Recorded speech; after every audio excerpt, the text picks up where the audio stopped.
Hi again, third graders. We are going to continue our read aloud of My Father's Dragon. Last week we read chapters 1 through 5. Today we're going to read chapter 6, My Father Meets a Rhinoceros.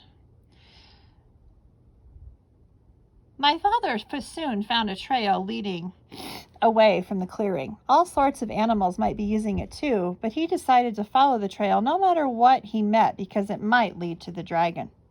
He kept a sharp lookout in front and behind and went on. Just as he was feeling quite safe, he came around a curve right behind the two wild boars. One of them was saying to the other, "Did you know that the tortoises thought they saw a monkey carrying his sick grandmother to the doctor's last night? But Monkey's grandmother died a week ago, so they must have seen something else. I wonder what it was." "I told you that there was an invasion afoot," said the other boar, "and I intend to find out what it is. I simply cannot stand invasions." Me neither, said a tiny little voice. Me neither.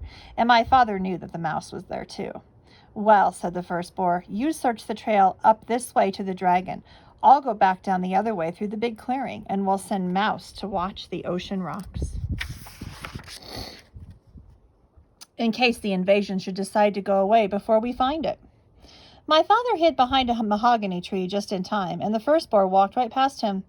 My father waited for the other boar to get a head start on him, but he didn't wait very long because he knew that when the first boar saw the tigers chewing gum in the clearing, he'd be even more suspicious. Soon the trail crossed a little brook, and my father, who by this time was very thirsty, stopped to get a drink of water.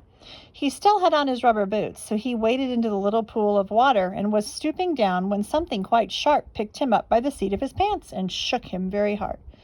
Don't you know that it's my private weeping pool?" said a deep, angry voice. My father couldn't see who was talking because he was hanging in the air right over the pool, but he said, "Oh no, I'm sorry."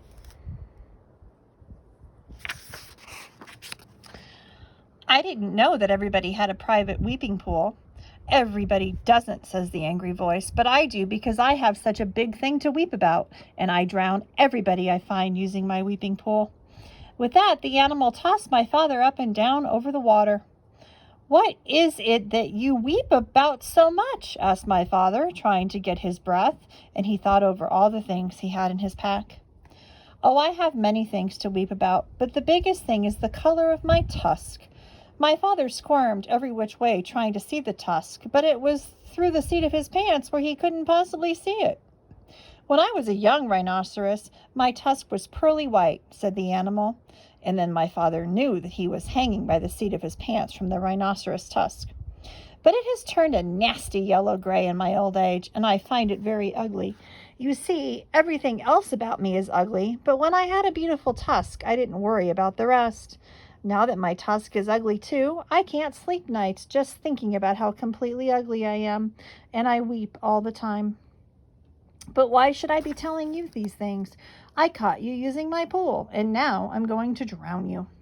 "Oh, wait a minute, Rhinoceros," said my father. "I have some things that will make your tusk all white and beautiful again. Just let me down and I'll give them to you." The Rhinoceros said, "You do? I can hardly believe it. Why, I'm so excited."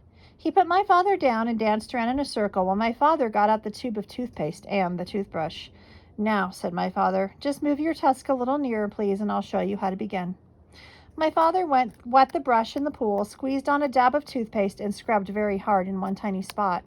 Then he told the rhinoceros to wash it off.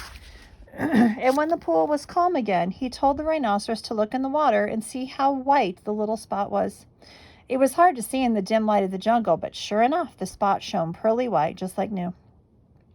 The rhinoceros was so pleased that he grabbed the toothbrush and began scrubbing violently, forgetting all about my father.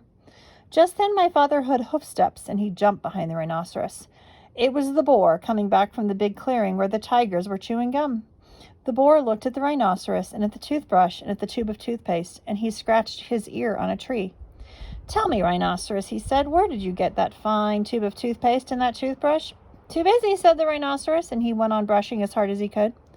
The boar sniffed angrily and trotted down the trail toward the dragon, muttering to himself, "Very suspicious. Tiger's too busy chewing gum. Rhinoceros too busy brushing his tusk. Must get a hold of that invasion. Don't like it one bit, not one little bit. It's upsetting everybody terribly. Wonder what it's doing here anyway."